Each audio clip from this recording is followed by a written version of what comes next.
او بیا ګوره په هغه نبی علیہ السلام یا ټیم هم ښودلی دی بیا چې کوم یا بهتر ټیم دی هم په حدیث کې او بیا په نوافلو کې یا هغه حالت هم ښودلی دی چې په نوافلو کې دغه حالت دا ډیر انسان الله ته نږدې کوي ګوره حدیث څنګه دی حدیث داسې دی ابا هریره فرمایي پیغمبر علیه الصلاة والسلام یو صحابي ته ووی اے صحابي کستا طاقت وی طاقت در راپاڅېدو نو د سحر مونځ نه مخکې او د شپې په اینډ کې اختتام کې راپاڅه الله جل جلاله ته ورته فرمایي یا رسول الله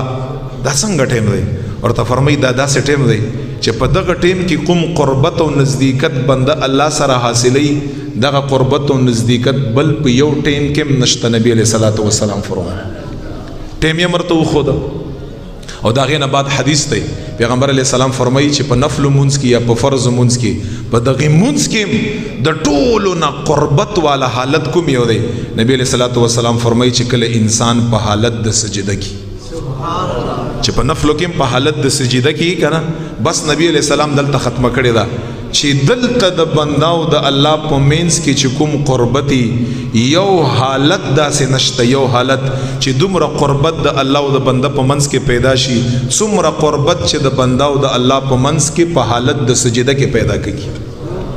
ګوره اخرانه ټیم یې مراته وخود سجده یې مراته وخودې ځکه خو څوک فرمایي دا مخکینی خلک ډیر هوښیارو امام ابن سیرین فرمایي دا د خوبونو په هغه شپږ امامانو کې لوی امام دی امام ابن سیرین فرمایي څه فرمایي لو خيرت بين الجنة والركعتين تخيرت الركعتين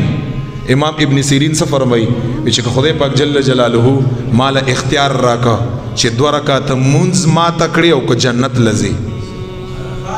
2 رکعات مونږ کوي ما ته او که جنت لزی د مبارک څه فرمایلی امام ابن سیرین د مبارک فرمایي تخيرت الركعتين رب زبستا 2 رکعات مونږ غوړه کړم جنت بغوره نه کړم رب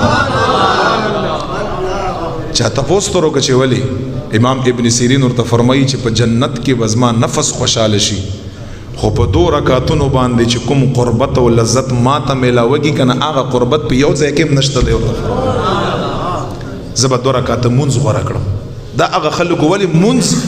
دا هغه سیز دی نفل بیا خصوصا فرض سره سره چې په دې کې الله جل جلاله ته انسان ډیر نزدیک کیږي